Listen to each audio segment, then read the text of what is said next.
భాషలో తీసుకుని ప్రస్తుతాన్ని సాధన వాడుతూ వేదాంతులు ఆత్మీయ అయ్యా ఇప్పుడు ఏమంటూ తెలుగులో వారికి మసూరు పడదందరికీ అర్థం కావడం సహాయం చేయబడివా అయ్యా మాకందరికీ దయచేయడం ప్రభా మా హృదయాలు మంత్రంగా మా హృదయంలో తిరిగి దేవుడు ప్రభా అయ్యా దేవుడు ఆత్మ అందించేదాడు ఏం మాట్లాడాల్సిన మాతో సూటిగా మాట్లాడాలి ప్రభా అయ్యా నువ్వు మాట్లాడి మాట ప్రస్తుతం మరి ఆరాధన చేసే మాకు దయచేయడం ప్రభా అయ్యా నీకు వందనాలు స్తోత్రాలు చేయించుకుంటూ ప్రభా నా ప్రభు రక్షకుడైన యేసుక్రీస్తు నామములో ప్రార్థించి అడిగి వేడుకుంటున్నాను తండ్రి. ఆమేన్.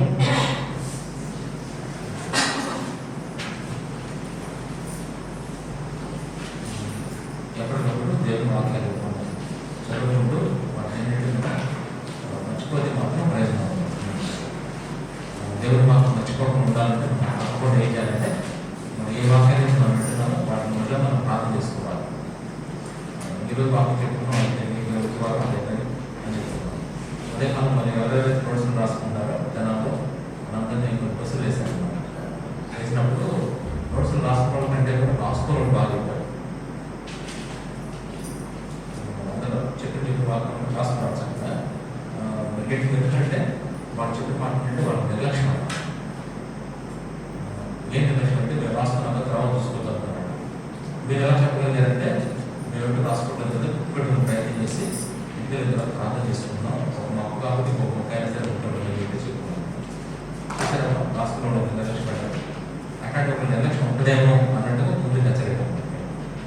మనం చెప్పుకున్న విషయాలు ఏంటంటే మనం బయటకు వెళ్ళిన తర్వాత మళ్ళా అవే ప్రాబ్లమ్స్ వస్తాయి మన దగ్గర. అప్పుడు మనం పడిపోతే ఎలా ఉంటుంది చెప్పండి. వేదవాక్యం వినేవాళ్ళకి ఏమైంది నిష్ప్రయోజనం. ఏ వాక్యం అయితే దేవుడు చెప్తున్నాడు దేవుడు మీతో మాట్లాడుతున్నాడు ఖచ్చితంగా. మళ్ళీ ఇంటికి కావాలండి అవే సమస్యలు వచ్చినప్పుడు ఏమవుతుంది చెప్పండి. మళ్ళా వెంటనే తీరాబడిపోవాలి. అది ఆధ్యాత్మికంగా దేవుని ప్రబంధం వచ్చిన బిడ్డలకి అట్లాంటి అనుభవం. అందుకని మనం మీరేం విలుచున్నారు యేసుప్రభువు మధ్యలో అనేవాడు. శిష్యుడికి అనే విషయాలు చెబుతూ మీరేం విలుచున్నారో చక్కగా అనేవాడు. అందుకని మనం ఈరోజు ప్రాముఖ్యంగా దేవుడిని ఆరాధించడానికి మనం వచ్చిన కనుక కొన్ని విషయాలు మనం తెలుసుకోవాలి. తెలుస్తాం ప్రభు ఎన్నో విషయాలు బైబిల్లో మనతో రాసుకుంటాం. ఇవన్నీ మనం ఏం చేయాలంటే చక్కగా కాల్చి చూస్తూ ఉండాలి. కొన్ని విషయాలు మనం చెప్పుకుంటున్నాం. చదవండి బైబిల్లో కీర్తన 9వ అధ్యాయం 14వ వచనం 9:14. మరణ ద్వారమున ప్రవేశించకుండా నన్ను ఉద్ధరించి ఉన్నవాడా నన్ను ద్వేషించువారు నాకు కలుగజేయు బాధను చూడు. అక్కడ చూసారా ఏమంటాడు భక్తులు దేవుడిని ఆరాధిస్తూ ఏమంటాడంటే 9:14 వచనంలో మీరు అందరూ చూస్తున్నారు ఒక్క మాటకి ఆ మాట అట్లా ఏం చేయాల్సింది ఏంటంటే 9:14లో నన్ను ద్వేషించేవారు నాకు కలగజేయు బాధను చూడుము. ఈ భక్తులు ఏమంటాడంటే చూడు ప్రభా నిజంగా నన్ను ఉద్ధరించేవాడు కదా. నాకు చాలా బాధ కలుగుతుంది. నన్ను ద్వేషించేవాడు చాలా మంది ఉన్నారు. వాళ్ళు నాకు ఎంతో బాధ కలిగేస్తున్నారు. చూడుము అంటాడు. తర్వాత అదే కీర్తన 25వ కీర్తన 19వ వచనం 25వ కీర్తన 19వ వచనం. చూడండి 25వ కీర్తన 19వ వచనం. అందరూ చూడాలి మాట. నా శత్రువును చూడును వారు అనేకులు క్రూర ద్వేషంతో వారు నన్ను ద్వేషిస్తున్నారు. ఇక్కడ కూడా భక్తి ఏమంటారు చూడండి. మళ్ళీ చూడు అని మాట అడలేదు. ఇందాక చూడును అడలేదు సార్. ఇప్పుడు కూడా చూడు. ఎవరితో అంటారు? ఒక భక్తుడు దేవుడితో అంటాడు. ఒక భక్తుడు దేవుడితో చూడయ్యా చూడు. ఇందాక ఏమన్నాడు? నన్ను ద్వేషించే వాళ్ళు నాకు భలే బాధ చేస్తున్నారు. ఒకసారి చూడయ్యా. ఇప్పుడేమో నా శత్రువుడు అనేకులు ఉన్నారు ప్రభా. క్రూర ద్వేషంతో వాడు నన్ను ద్వేషిస్తున్నారు. నాకు బాధలు అనేకమైన ఉన్నాయి. ఒకసారి చూడు అని మాట్లాడుతున్నాడు. ఇప్పుడు 139వ కీర్తన 24వ వచనం. 139:24.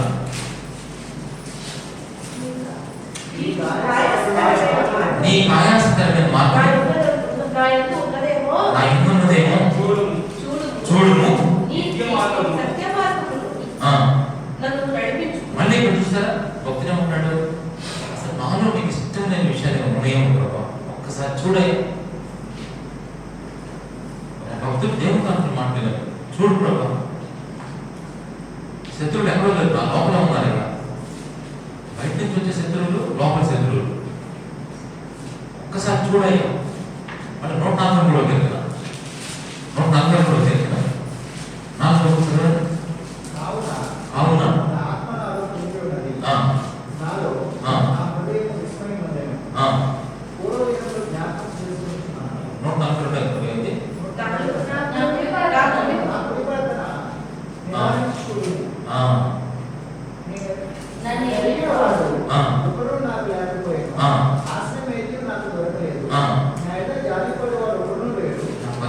ఒక్కసారి చూడ నా పరిస్థితి చాలా క్రిటికల్గా ఉంది. నా పరిస్థితి చాలా క్రిటికల్. ఎందుకంటే నేనంటే ఎవరికి తెలియదు, నేను తెలిసిన ఎవ్వరూ లేదు, నాకున్న బాధ ఎవరికి తెలియదు, నా మీద జారిపడే ఎవరు కనపడలేదు. ఇప్పుడు మీరు చదివిన మాటలు అన్నింటిలో ఒక మాట కామన్గా వచ్చిందమ్మా. ఏం చెప్పండి, ఎవరు ఎవరితో అంటారు? ఒకసారి మనకు ఈ విషయాలు చాలాసార్లు నోటాం దేవుడికి. ఒకసారి చూడయ్యా, నా బాధ చూడయ్యా, నా కష్టం చూడరా, నాకు వచ్చిన సిచ్యువేషన్ చూడయ్యా, నా కుటుంబ పరిస్థితి చూడయ్యా, ఇలా చాలాసార్లు చూడు చూడు చూడు అని చెప్పేసి దేవుడు మనం అనేమంటాం ఖచ్చితంగా. ఇట్లాంటి మాటలు ఈ భక్తులు పలుకుతూ వచ్చాడు. ఇంకొక మాట చదువుతాం, విలాప వాక్యాలు 5వ అధ్యాయం మొదలు వచ్చాడు. విలాప వాక్యాలు 5వ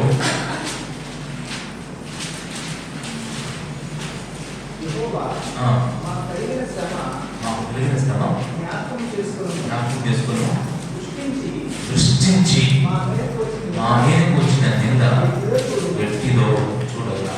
భక్తులు మన ప్రజల మీదకి వచ్చిన నిందలు, మన ప్రజల మీదకి వచ్చిన శ్రమలు ఒక్కసారి గుర్తుపెట్టుకొని చూడయ్యా. ఇప్పుడు అన్ని మాటలు మనకి భక్తులు దేవుడితో చెప్తున్నట్టు చూడు చూడు. ఇది మొదటి పార్ట్. యాంగిల్స్ లో ఒక యాంగిల్ ఉన్నది, ఇది నెగిటివ్ యాంగిల్ అంటే అచ్చులాంటి అనమాట. ఒక రూపాయికి 2 ఉంటాయి అనమాట, ఒకటి బొమ్మ, 2 గొలుసు. ఇప్పుడు నేను చెప్పిన కదా నెగిటివ్ అనమాట. నెగిటివ్ అంటే ప్రభావ నాకు ఎన్ని బాధలు వచ్చాయో. ఈ నెగిటివ్ లో ఉన్న చాలా మంది ఉంటారు ఇక్కడ. నిజంగా నేను ఎప్పుడు అనలేదు మాటలు, మాకు వచ్చిన శ్రమను చూడయ్యా, మా మీదకి వచ్చిన నిందలు చూడయ్యా, మా కష్టాలు చూడు, మా బాధలు చూడు, మీరు ఎవరు అనలేదమ్మా. ఖచ్చితంగా ఇది నెగిటివ్లో. ఇప్పుడు పాజిటివ్ లెవెల్ కదా, ఇలా నా జీవితంలో ప్రభావ నేను చాలాసార్లు అన్నాను.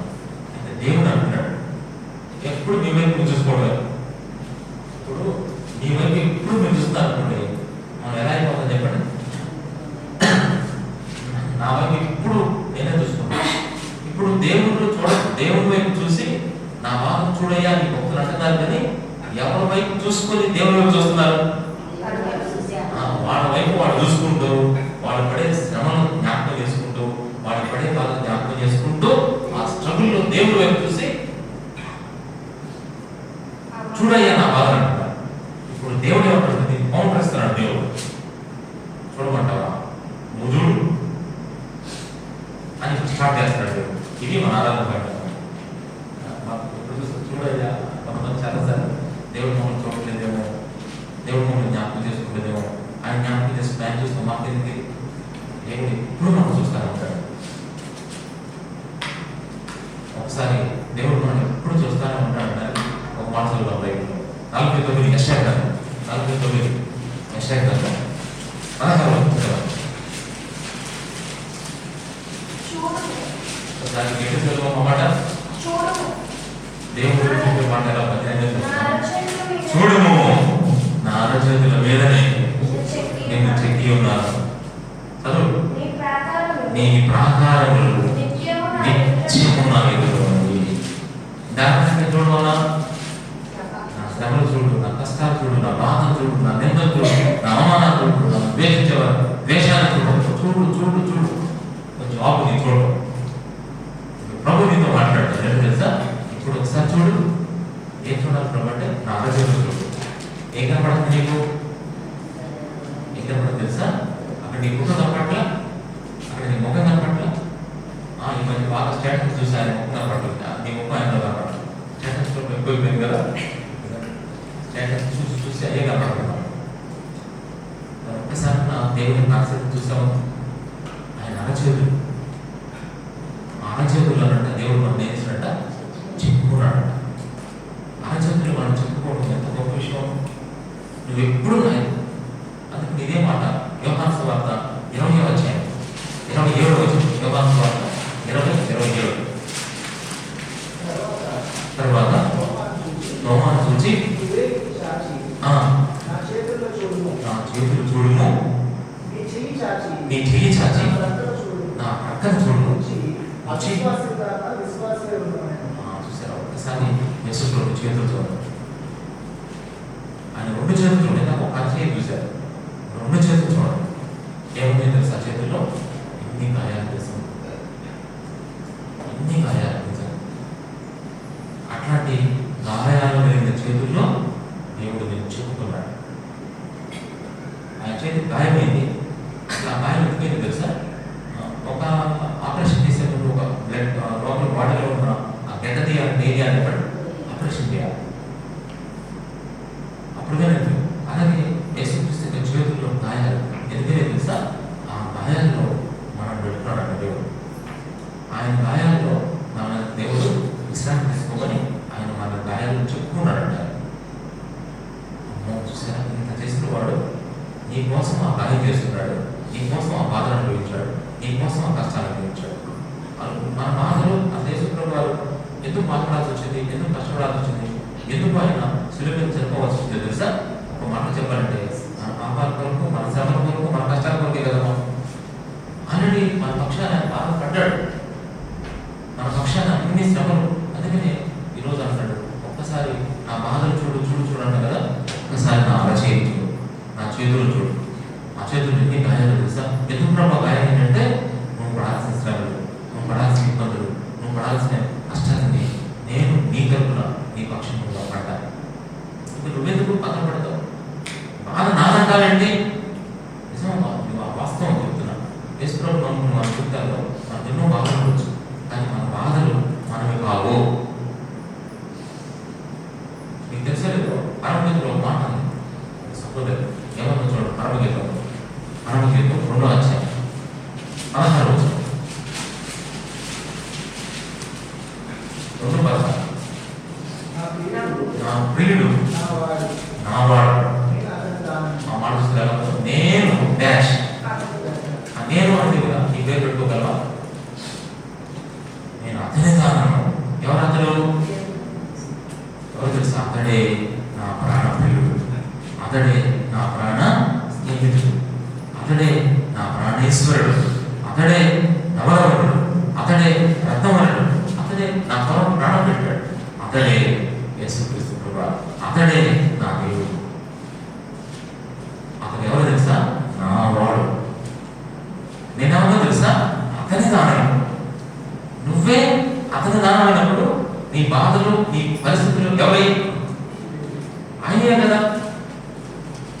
మనమే ఆయన వశమైనప్పుడు, మనమే ఆయన వారమైనప్పుడు మనం పడే స్ట్రగుల్స్ అన్నీ ఎవరైతే తెలుసా? నీకు ఆ లేఖన ప్రకారం మన బాధలన్నీ ఆయనే. కొన్నిసార్లు ఈ వ్యక్తి ఎందుకు చెప్పాడు దాంట్లో చూడు చూడంటే నేను అనుకున్నాను ఈయన ఏర్పడి బాధ అందుకే చూడమంటారు కదా.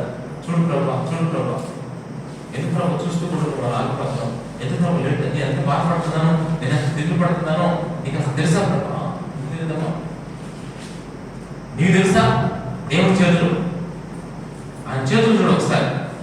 నీ బాధ చూస్తాడు, నీ బాధల కోసమే ఆయన చేతులు.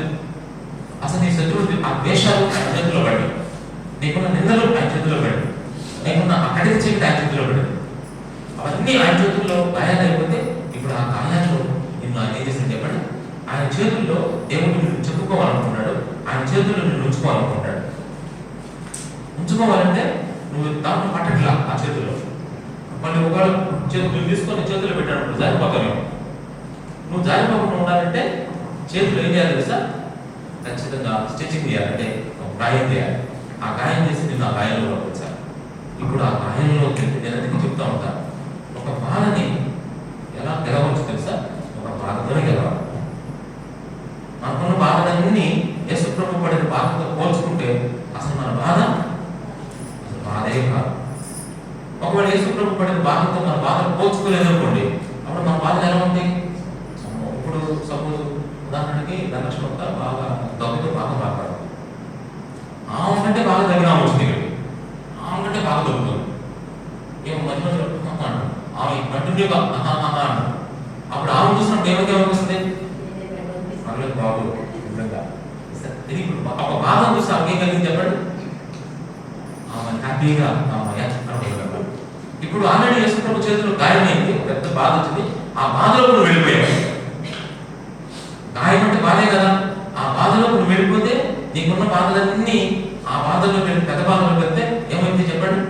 అసలు ఆయన బాధే కాదు, బాధ పోవడం కాదు, ఆయన చేతులు మనం చూడాలి. ఆ చేతుల్లో దేవుడు మనం చెప్పుకున్నాడు. ఎంత ప్రేమ నిజం అంటే దీని అర్థం ఏంటంటే, రెండు మాటలు క్లబ్ చేస్తే యేసుక్రీస్తు యొక్క ప్రేమ నీ మీద ఎంతో చూడు, నీ శ్రమను చూడు, నీ కష్టాలు చూడు, నీ బాధ చూడు అంటాం, ఓకే. కానీ దేవుడు నేను ఎంత ప్రేమిస్తున్నాడో చూడు ఒకసారి. నేను ఎంత ప్రేమించకపోతే ఆయన నిన్ను అర్చనలో చెప్పుకుంటాడా? నేను ఎప్పుడు జ్ఞాపకాలు పెట్టుకుంటా ఒకసారి ఆలోచించు.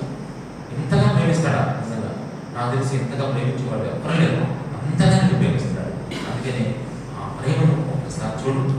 కాబట్టి నీ ప్రేమ నేను రుచించినప్పుడు, నీ ప్రేమను చూసినప్పుడు అసలు నా బాధలు బాధలే కాదు, నా బాధలన్నీ నీ ప్రేమలో అవన్నీ తప్పుకున్నారు. ఇప్పుడు ఇంట్లో అందరూ ఉంటారు, ఆ ఇంట్లో వాళ్ళందరూ ప్రేమిస్తున్నారు అనుకోండి, ఆ ఇంట్లో వాళ్ళు ఎంత పని చెప్పినా ఆ పని ఎలా చూస్తుంది అమ్మాయి? ఎందుకంటే ఇంట్లో అందరూ అమ్మాయికి ఇష్టం బాగా అన్నట్టు భలే ఇష్టం చక్కగా. అప్పుడు వాళ్ళు ఎంత పని చేసి చెప్పినా అసలు విసుక్కోదు, సడలిపోదు, కొడుకో ఇంత భయంకరం ఎలా చేస్తాం ఇంట్లో ఒక్కదాన్ని అంటే అస్సలు మాట్లాడగలరు సార్. నాకు ఇష్టమైంది, నాకు ఇష్టమైంది. అందుకని యేసుక్రీస్తు గాయంలో దేవుడు మనల్నంట నిద్రపుచ్చున్నాడు. అందుకని యేసుప్రభు మాట్లాడుతున్నట్టు తెలుసా, నీ గాయములలో నన్ను విదిలింప చేయమా, నీ గాయంలో నేను రిలాక్స్ అయిపోతాను, నీ గాయంలో నాకు విశ్రాంతి పడతాను, ఎందుకంటే నాకున్న బాధలు నీకు తెలుస్తాయి. అందుకని ప్రతి ఒక్క గాయం గుర్తాడు, గాయాన్ని గుర్తు పెట్టుకుంటాడు. ప్రతి గాయాన్ని గుర్తు పెట్టుకోవడం, ఇది ఒకటి. నా అరచేతులు చూడండి, నేను మీకు ఏ విధంగా ప్రేమిస్తున్నాను, ఆ చేతులు చూస్తే మీకు అర్థం. ఇది ఒకటి. రెండోది ఏంటో తెలుసా? చూడండి ఒకసారి దాంట్లో రోమపత్రిక 11:22 రోమపత్రిక 11:22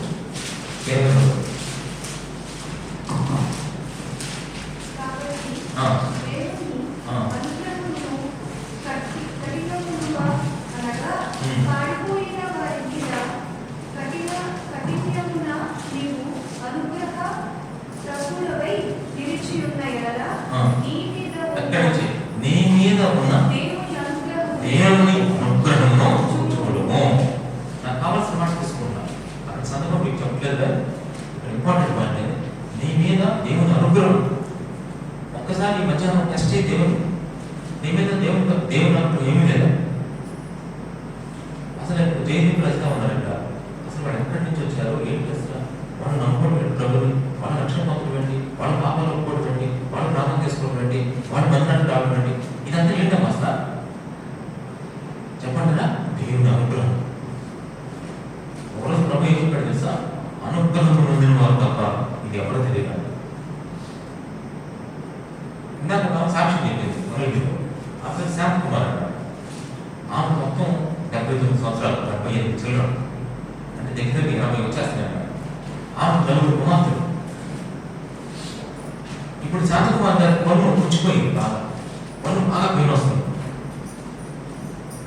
ఏమేం చేస్తుందంటే జస్ట్ అమృతాన్ని పెట్టుకోలేదు, జడ్డు ఏం పెట్టుకోవాలి. ఏమేం చేస్తుందంటే ఇలా అందరి ముందు వాళ్ళ కుమార్తెల ముందే చేస్తుంది. దేవుడు తెలుసా, అన్నా డాడీ పన్ను బాగానే ఇవ్వబడుతుంది డాడీ, తట్టుకోలేకపోతున్నాను, నేను అందరాన్ని వెళ్ళాలని చెప్తే వెంటనే నిలబడి వేసింది, పన్ను లేదంట, మామూలు ఉందంట. వాళ్ళ అమ్మాయి పన్ను నొప్పి వచ్చింది. పన్ను నొప్పి వస్తే హాస్పిటల్ చుట్టూ ఎన్ని హాస్పిటల్ తిరిగిందో కదా, తిరిగిన నయం కాకుండా అప్పుడు ఏమంటుందంట, చూసావా నువ్వు కూడా దేవుని నమ్ముకోమని చెప్తున్నావు, నమ్ముకోవట్లేదు, నేను దేవుని నమ్ముకుంటే దేవుని నమ్ముకుని నా మీదకి వచ్చింది, నీలాగే నాకు పన్ను పుచ్చిపోయింది, దాన్ని నేను ప్రార్థించుకుని తగ్గించాడమ్మా, ఇంక వేరొక అద్భుతం ఆశ్చర్యం ఎందుకమ్మా, నేను సరిపోనా అన్నాడు. నేను ఒక అద్భుతంగా నీ ముందే కనపడుతున్నాను కదా, నాకు 70 నేను కన్నా కుమార్తెవి, నీకు దగ్గర నాకు దగ్గర ఉందా ఆడుతుందంట. ఏమన్నా తెలుసా?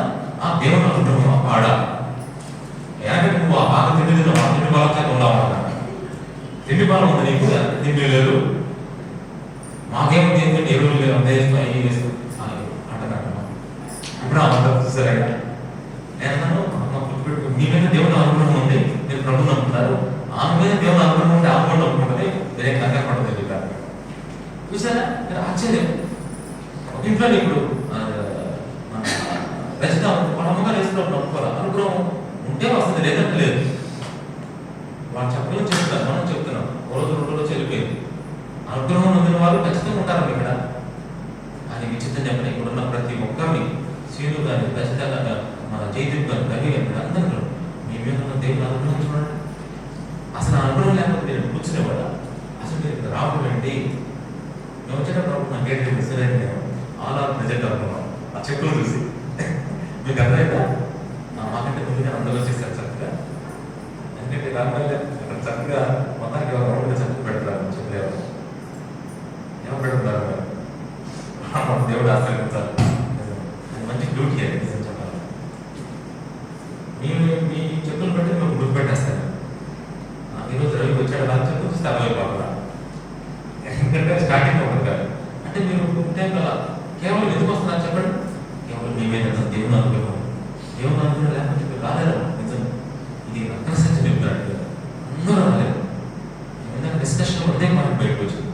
ఇప్పుడు అంటాడు, నాకు వచ్చిన శ్రమ చూడు, నాకు వచ్చిన బాధ చూడు, నాకు వచ్చిన కష్టం చూడు, శత్రువులు నన్ను ద్వేషించిన ద్వేషాలు చూడు చూడు చూడండి ప్రభు అంటాడు. ఒక్కసారి నా ప్రేమ చూడు, నా చేతులు చూడు, అంటే నీ మీద నాకున్న అనుగ్రహం, నీ మీద నా అనుగ్రహాన్ని చూడు ఒకసారి. ఆ అనుగ్రహ ఐశ్వర్యం ఎంత గొప్పది. ఇంకా చెప్పండి, ఇక్కడ బాప్తిస్మం తీసుకున్న మ్యాక్సిమం అంతా తీసేసుకున్నారు. నేను అనుకున్నా సార్, అనుకోకుండా సీను కూడా బాప్తిస్మం తీసుకున్నాను, అనుకోకుండా. ఆశ్చర్యం. ఏమో నాకు ఏమి తెలియదు, ఒకటే తెలుసు, మీ మీద దేవునికి అది చూడాలన్నా. మనం ఈ లోకంలో యోగ్యులమా లేదా గొప్పవాళ్ళు పెద్దవాళ్ళు మాత్రం వచ్చాం, మనం ఏమి తెలియదు. మనకంటే జ్ఞానవంతులు యోగులు ఎంతమంది ఉన్నారు? మీ ఏరియాలో ఉన్నారు, మీ పక్కనే ఉన్నారు. నేను అనుకుంటే చాలాసార్లు మా బంధువులు ఎంతోమంది ఉన్నారంటే యోగులు, బాగా మాట్లాడగలిగిన వాళ్ళ, తెలివితేటగలిగిన వాళ్ళ, మాట్లాడు భలే మాట చాకచక్యంగా ఇంతమంది ఉన్నారు. ఏంటి ప్రభు నా మీద అనుగ్రహం ఆచరణ తలుచుకుంటేది. ఇప్పుడు నా మీద నీకు ఎంత అనుగ్రహం ఉంది ప్రభు, నాకైతే చిన్న భావిస్తే చూడు ప్రభు అన్నాను. ఏంటయ్యా చూసేది? ఎక్కడో కానీ పర్లేదు, నీ అనుగ్రహం నా మీద చాలు ప్రభు అని ప్రభు ఆరాధించాలి. ఇది 2 రోజులు. ఆయన ప్రేమను చూడండి, ఆయన అనుగ్రహాన్ని చూడండి. ఇక 3వ విషయం చూద్దాం. చూడండి ఒకసారి యెషయా గ్రంథం 6వ అధ్యాయం 2వ వచనం. యెషయా గ్రంథం 6వ అధ్యాయం 2వ వచనం. ఇప్పుడు ఈ మాటలు నేను బాగా వచ్చేటప్పుడే నాకు ఆలోచన వచ్చినాను, అదే మీకు చెప్తున్నాను. జస్ట్ ఈ కార్మికులు ఈ కామెంట్ పిల్లలు వచ్చి మాట్లాడుతున్నాను. కానీ 6వ అధ్యాయం 2వ వచనం. చూడము భూమిని చీకటి కమ్ముతున్నది, కటిక చీకటి జనులను కమ్ముతున్నది. యెహోవా నీ మీద ఉదయిస్తున్నాడు, ఆయన మహిమ నీ మీద కనబడుతుంది. చూడు ఒకసారి, చుట్టూగా పాపకు ఇష్టమైన జీవితం. ఈ లోనాసనాలు ఎటు చూసిన పాపమే. బైబిల్ అపార్ట్మెంట్ ఎంతమంది ప్రభులో లేరామో చెప్పండి? చాలా మంది లేరు ప్రభులు. అంటే యేసు ప్రభులు లేని వాళ్ళందరూ ఎక్కడ ఉన్నట్టు బైబిల్ చెప్పింది సత్యమే. ఈ చుట్టూ ఎంతమంది చీకటిలో ఉన్నారు?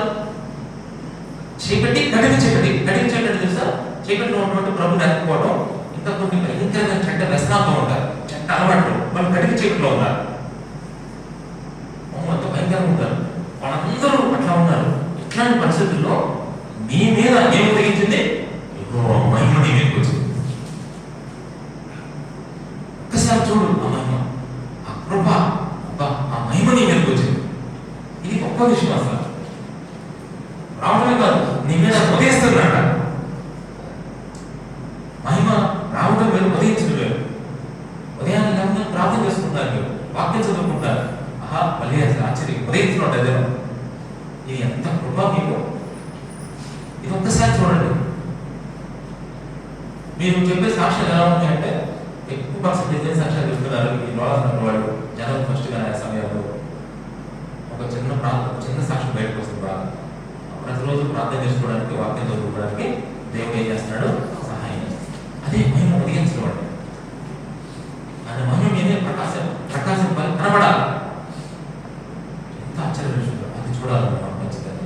ఎంత భయంకరమైన పరిస్థితులు, చుట్టూ పరిస్థితులు ఎలా ఉన్నా సరే మనం ఎలా ఉండాలి చెప్పండి? హ్యాపీగా ఉండాలి. అది రోజు మహిమ ఉదయించడం. ఏంట్రా వీడికి ఇన్ని బాధలు వచ్చినా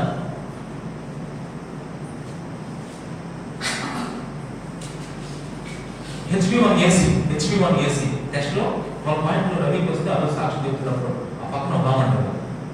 పర్సెంటేజ్ వచ్చినా ఎలా సంతోషం ఉండగలుగుతున్నాడు రవి అంటే. నేను అదే చెప్తున్నా, మహిమ ఉదయించడం అంటే అదేనమ్మా. గట్టిగా జనాలు తెలియదు ఈ విషయం, తెలుసా మీకు? అయినా సరే మనం ఎలా ఉన్నా చెప్పండి? సంతోషం. అవును, బాధలు, కష్టాలు, ఇరుకులు, ఇబ్బందులు ఎన్నో ఉంటాయి. అయినా మన ముఖాలు ఎలా ఉండాలి చెప్పండి? ఏంట్రా ఈ ముఖాల్లో ఏంట్రా వీడికి ఏంటి అసలు యేసు ప్రభు నమ్ముకున్న ముఖాలు ఎలా ఉంటాయి చెప్పండి? తలతల, కళకళ, పెళపెళ ఎలా ఉంటాయి చెప్పండి? 3 ఆప్షన్స్. వీటిలో ఏమైనా కొట్టిగా కొట్టడం రైట్. కళకళ కళకళ అప్పుడప్పుడు తలకళ రావాలి, అవి వేరు. కానీ మన ముఖాలు ఏంటి చెప్పండి? కళకళ రావాలి. మన ముఖాలు ఎలా సంతోషంగా ఉంటాం. అలవాటు చేసుకోవాలి. శ్రవంతికి ఫ్రెండ్ కూడా ఎప్పుడన్నా ఏంటా అసలు ఏంటి సౌండ్ అట్ట ఉంది అని డౌట్ రానిస్తారా? కావాలని యాక్షన్ చేద్దాం ఎవరు దయచేసి. ఇది యాక్షన్ వచ్చేది కాదు. ఇక స్టార్ట్ మొదటి రాగా మన పాయింట్ నెంబర్ ఎంత చెప్తావా వెనక లిస్టులో తేదీ పాఠ్య పుస్తకం లిస్టులో మొదటి రాగా ఎలా ఉండాలి? చిరునవ్వుతూ ఉండాలి. ఆ పాయింట్ ఎంత చూడండి ఒకసారి. ఆ పాయింట్ ఒకసారి చూడండి పాఠ్య పుస్తకంలో.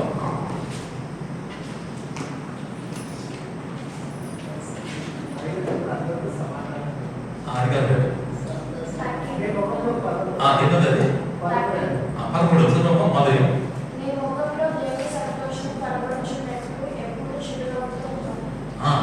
చిరునవ్వుతూ ఉండాలి. ఇక్కడ మందులో ఈ మందులు రాగానే క్లాప్ పడుకోవాలి. 1 2 3 స్టార్ట్. ఇంక బయట దాటగానే ఇప్పుడు చూడమ్మా పరిస్థితి అదేనా? అది యాక్షన్ అవుతుంది. మేకప్ వేసుకుంటే మేకప్ అంటే కదా. ఇంటి దగ్గర అంతా భయంకరంగా ఉంది పరిస్థితి. చర్చ జాగ్రత్త. అసలు మీకు ఇచ్చిందంటే ఎల్ఎం మందిరంలో చెప్పండి చాలా మంది మనం చూసి ప్రభు నమ్ముకోవాలి. అందరూ అంటే ఒక ఆమె అంటే చాలా బాధలు అంటే ప్రభావం వచ్చింది. అసలు భాషకు వస్తాడు మిగిలిందండి ఆ భాషకు రాదు. అప్పుడు ఎట్లా ఉంటుందమ్మా చెప్పండి? అది ఈజీగా అర్థమైపోదు లోపల. అంటే అందరినీ పట్టాలి అయిపోవాలి. మళ్ళీ ఆయన రాగానే పక్కన ఆయన అనుకుంటాడని చెప్పి మళ్ళీ మామూలుగా పడతాం.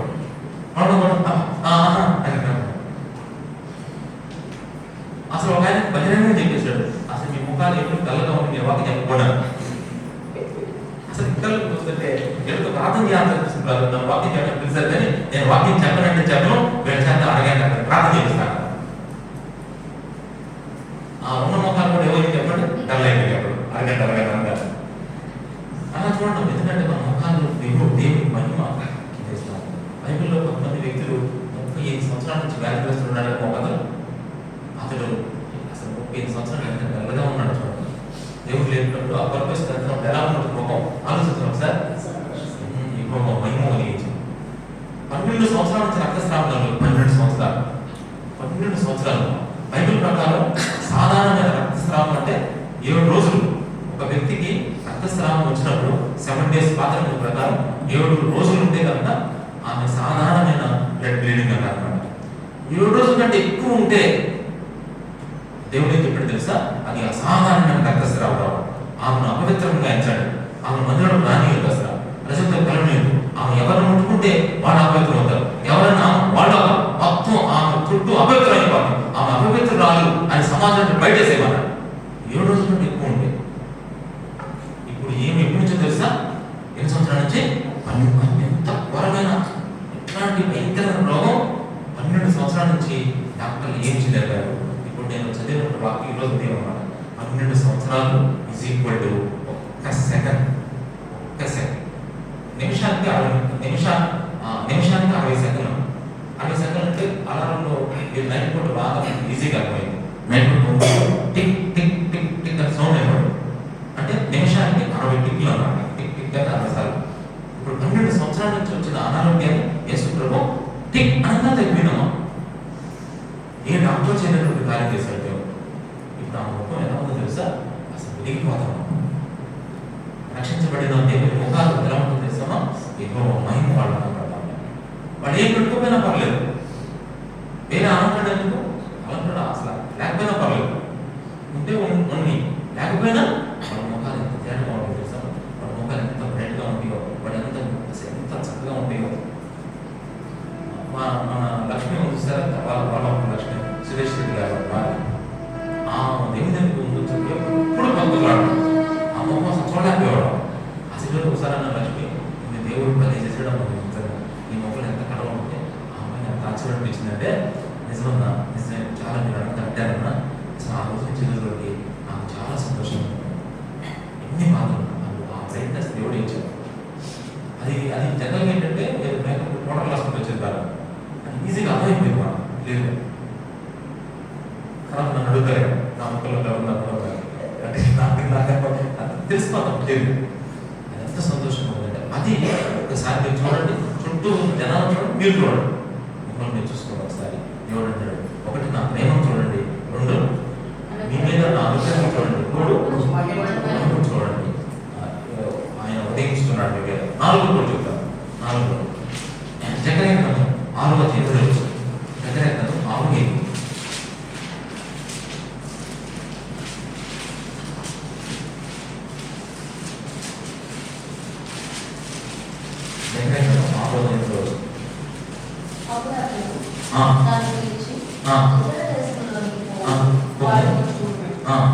అవి ఉత్తర దేశమందు నా ఆత్మను నెమ్మదిపరచునని నాకు అనుకుంటు.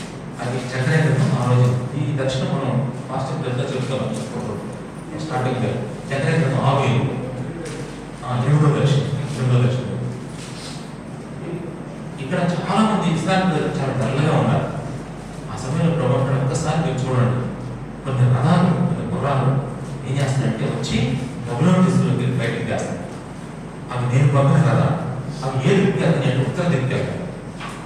మిమ్మల్ని ఎవరైతే బాధ పెట్టారో, మిమ్మల్ని ఎవరైతే ద్వేషిస్తున్నారో, మిమ్మల్ని ఎవరైతే దూషిస్తున్నారో, మిమ్మల్ని బాధ పెట్టిన అన్నింటినీ కూడా నేను బాధ పెట్టాలా, అవి నేను చూసుకుంటా. అందుకని మీరు సైలెంట్గా ఉండండి. నేను కొన్ని రథాన్ని గుర్రాలు ఏం చేస్తానంటే ఆ దిక్కు పంపిస్తున్నాను. ఆ దిక్కు కింద ఏం చేస్తాయి తెలుసా? అక్కడ మీకు వ్యతిరేకమైన మీ విరుద్ధమైన వాటన్నింటినీ ఏం చేస్తాయి చెప్పండి? నాశనం చేసేస్తాయి. అవి నా ఆత్మకి ఎంత నెమ్మదిస్తాయి తెలుసా? అంత నెమ్మదిస్తాయి. మీరు బాధపడుతుంటే నేను నెమ్మదిగా ఉంటాను అనుకుంటారా? మీరు సంతోషంగా ఉంటేనే నేను సంతోషంగా ఉంటాను. కాబట్టి మీరు బాధపడుతున్నారు కాబట్టి మీ బాధలని పోగొట్టడానికి నేను ఏర్పాటు చేసి ఇవన్నీ కూడా. ఒక్కసారి మీ బాధలలో దేవుడు ఏ విధంగా పనిచేస్తున్నాడో చూడండి అని అర్థం అనమాట. ఇక్కడ మీ బాధలు దేవుడు పోగొట్టుకుని ఉండడం ఖచ్చితంగా పోగొట్టాడు. అయితే పని చేయడం స్టార్ట్ చేశాడు దేవుడు. ఆ పనిని చూడండి. మీ బాధలు ఏ విధంగా దేవుడు పోగొడతాడు దాన్ని చూడండి. ఎలా పోగొడతాడు, ఏ విధంగా పోగొడతాడు, ఎప్పుడు పోగొడతాడు, అవన్నీ మీరు కనిపెట్టుకుని ఉండండి. అంటే దీని అర్థం ఒక మాట చెప్పాలంటే దేవుడు మీకు ఇచ్చిన నిరీక్షణ చూడండి అని అర్థం అన్నమాట. దేవుడు మీకు ఒక ఎదురు చూపించాడు. నిరీక్షణ అంటే అర్థం ఏంటి? ఎదురు చూడటం. యెహోవా ఎదురు చూసేవారు ఎలా ఉంటారంట? నూతన బలం. అవును, సమస్యలు ఉన్నాయి. అయితే ఒక్కసారి దేవుడు ఎందుకు నిరీక్షణ చూడు. ఒకసారి నిరీక్షించాడు. ఒక రోజున కార్యం చేస్తాడు. అందుకని మన నిరీక్షణ ఎవరిలో ఉందమ్మా? దేవుడిలో ఉంది. ఈ నిరీక్షణ మనను సిగ్గుపరచదు. ఆయన విశ్వాసం వాడు ఎవడో కూడా సిగ్గుపరచడం బైబిల్లో ఏ మాత్రమే సిగ్గుపరచబడు. అట్లాంటి నిరీక్షించాడు. నేను ప్రభు నుండి విశ్వాసం ఉంచాను కాబట్టి నా విశ్వాసం ఎట్టి పరిస్థితులు డ్యామేజ్ అవ్వదు. ఈ విషయాన్ని నేను చూస్తాను. అది చూడు, నువ్వు దేవుడి మీద చూసిన నిరీక్షణ చూడు. అది నిన్ను బ్లేమ్ చేయదు, అది సిగ్గుపరచదు. ఇది నాలుగు. ఆయన ప్రేమను చూడు, ఆయన అనుగ్రహాన్ని చూడు, ఆయన మహిమను చూడు, ఆయన నిరీక్షణ చూడు. 5 యెహోషువ గ్రంథం 6వ అధ్యాయం 2వ వచనం. యెహోషువ గ్రంథం 6వ అధ్యాయం 2వ వచనం. అప్పుడు యెహోవా యెహోషువతో ఇట్లనెను, చూడుము నేను యెరికో దాని రాజును పరాక్రమగల సూర్యుడు నీ చేతికి అప్పగించుచున్నాను. 8:1 యెహోషువ 8:1 మరియు యెహోవా యెహోషువ దగ్గర భయపడము జడియము యుద్ధ సన్నిధులైన వారందరినీ ఆ తోడ్కొని ఆ. కొమ్ము చూడుము హాయి రాజును అతని జనులను అతని పట్టణము అతని దేశం నీకు అప్పగించుకున్నాను. చూసారా యెహోషువ 8:1 చదివారు. ద్వితీయ దశకాండం 2:30 చదవండి. ద్వితీయ దశకాండం 2:30 ద్వితీయ దశకాండం. అప్పుడు యెహోవా చూడుము సీహోనును అతని దేశమును నీకు అప్పగింపు మొదలుపెట్టి ఉన్నాను. అతని దేశము అది చూసారా ఇక్కడ 3 రిఫరెన్స్ చెప్పాను మీకు. యెహోషువ గ్రంథం 6వ అధ్యాయం 2వ వచనం, 8వ అధ్యాయం 1వ వచనం, ద్వితీయ దశకాండం 2వ అధ్యాయం 31వ వచనం. ఇక్కడ దేవుడు యెహోషువతో మోషేతో మాట్లాడతాడు. ఇప్పుడు యెహోషువ మోషే శత్రువుని చూసి భయపడిపోతున్నాడు. అప్పుడు ప్రభు అంటాడు, శత్రువు నా చూడటం నన్ను చూడు ఒకసారి హాయి పట్టణాన్ని నీకు ఎలా అప్పగిస్తాను చూడు, ఎరుకోను దాని ప్రాకారాన్ని దాని సైన్యాన్ని దాని రాజుని నీకు ఏ విధంగా అప్పగిస్తాను చూడు. మోషే సీహోను భాషాను రాజులు అనమాట. సీహోన్ అని భాషాను రాజు వీడు చాలా భయంకరం. భాషాను రాజు ఒక కోపున్నాడు. తర్వాత సీహోను చాలా భయంకరమైన రాజు అన్నాడు. అట్లాంటి రాజును నీకు అప్పగిస్తున్నాను, ఒకసారి చూడు అంటే నేను అర్థమైంది తెలుసా, నీకు నేను నీ శత్రువులు నీకు అప్పగించుకోవాలి అంటే నీకు ఇచ్చే విజయాన్ని చూడు, విజయమును చూడు అని అర్థం అన్నాడు. విజయం ఇచ్చేది మన శత్రువులు దేవుడు మనకి ఏం చేస్తాడు, విజయం ఇస్తాడు. ఆ విజయం ఇవ్వలేదా? ఎన్నుకోకుండా ఎట్లా కొని ఉంది.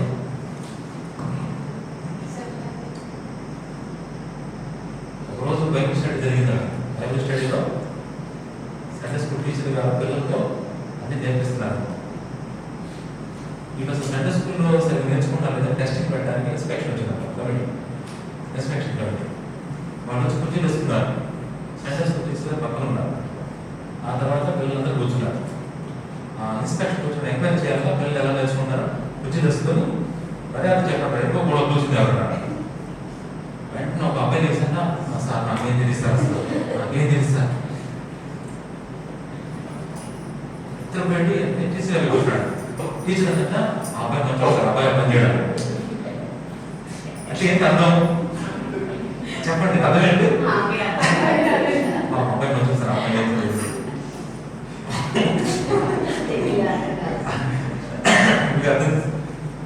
అంటే బాబు వస్తుంది చూడండి. అసలు ఇంకా అర్థమైపోయింది పరిస్థితి.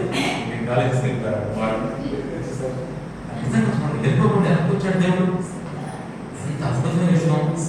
వాళ్ళు చేసిన పని ఏంటి చూడండి. అసలు వాళ్ళు ఏమైనా పొల్లేసారు, పెద్ద పెద్ద పొల్లేసారు తీసుకొచ్చి ఇప్పుడు మన ఏం లేదు పట్ల బలపడుతుందంటే రోడ్లు వేయడానికి మనకి అది ఎదుర్కోకూడదు. దానికంటే పెద్ద రావాలి. ఏమైనా మిషన్ ఎక్కడ ఉన్నాయంటే ఏ మిషన్ లేదు, చివరి ప్రొక్కలు కూడా లేదు. అంత ఆశ్చర్యం.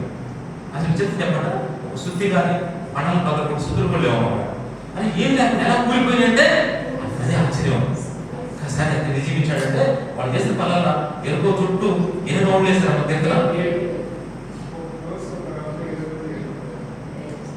అది 20 రౌండ్లు అది వేసింది. మొత్తం ఏం చేశారు, 11 రౌండ్లు వేసారు. రోజుకు ఒకటి, 6 రోజులు 6 రౌండ్లు, 7 రోజు 7 రౌండ్లు వేశారు. అటు మొత్తం ఎంతమా 11 రౌండ్లు వేశారు. రౌండ్లు వేస్తూ ఏం చెప్పారు తెలుసు, వాళ్ళు పెద్ద పెద్ద బెల్లం పొడుస్తూ వెళ్ళదాం ఎక్కిస్తారంటే చాలా చప్పట్లు కొట్టుకుంటూ చిన్న ఆట పడుకుంటూ వెళ్ళారు. అలా ఏం కాలే ఒకసారి ఆ విజయాన్ని మీరు చూడండి, ఎంత విజయం ఇచ్చారు. మళ్ళీ ఇంకా చెప్తున్నాడు ఇంకోసారి హాయి చిన్న పట్టణం 12,000 మంది. ఆ పట్టణం దేవుడు ఎలా అప్పగించాడు, దాని 30,000 మంది వెళ్ళారు. అక్కడ కూడా మొత్తాన్ని విజయం ఇచ్చారు. సీహోను రాజు మోసం అంటే ఈ విజయాలన్నీ నేనే గెలిచింది. ఒక్కసారి నువ్వు చూడు, ఏంటి నేను ఇచ్చే విజయాలు చూడు. ఇప్పుడు మొత్తం ఏంటంటే చెప్పండి, 5 విషయాలు అంతేనమ్మా. ఒకసారి ఏమేమి చూడాలి చెప్పండి. ఆయన ప్రేమ చూడండి, అనుగ్రహం చూడండి, మహిమను చూడండి, నిరీక్షణ చూడండి, విజయాలను చూడండి. ఇప్పుడు 6వ విషయం యెషయా గ్రంథం 33వ అధ్యాయం 20వ వచనం.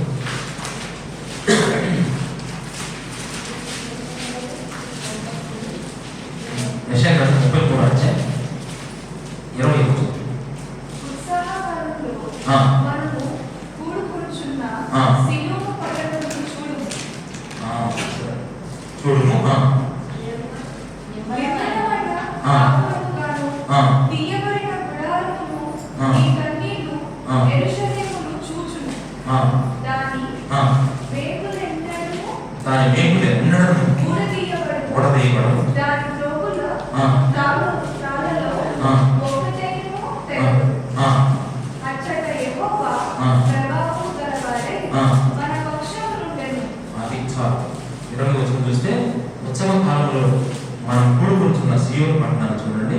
నిమ్మలమైన పాపముగా తీయబడని గుడారముగా నీ కన్నీళ్ళుగా పరిశీలనను చూచును. ఒకప్పుడు సీఎం పట్టణం ఎలా ఉందంటే చిందర వందరగా ఉంది, గలిబిలిగా ఉంది, గజిబిజిగా ఉంది. ఇప్పుడు మన జీవితంలో ఎలా ఉందంటే చిందర వందర గలిబిలి గజిబిజిగా ఉంది. అయితే ఇప్పుడు కాదు చూసేది, భవిష్యత్తును చూడు. నేను అదే నీ భవిష్యత్తును చూడు అది ఎలా ఉండబోతుందంటే చెప్తున్నాడు ఇక్కడ, నిమ్మలమైన కాపురము. తర్వాత మళ్ళీ తీయబడని గుడారముగా, ఇంకా దాని వేగులు ఎన్నడూ ఉడదీయబడవు, దాని తాళాలు ఒక్కడైనా తెగదు. అంటే ఒక రకంగా చెప్పాలంటే నీ భవిష్యత్తు దేవుని చేతుల్లో భద్రంగా ఉంది అని అర్థం అన్నాడు. నీ భవిష్యత్తు దేవుని చేతుల్లో భద్రంగా ఉంది, దాన్ని చూడు. నీ భవిష్యత్తు దేవుని చేతులు కాకుండా ఎవరి చేతుల్లో అనుకున్నావు? తప్ప మనం బాధ చేస్తాం. భవిష్యత్తు నీ జీవితం చాలా భద్రంగా ఉంది అంటానికి మాట పెట్టాడు దేవుడు. అంటే దీని అర్థం, నా చేతుల్లో నీ భవిష్యత్తు ఉంది, దాన్ని చూడు.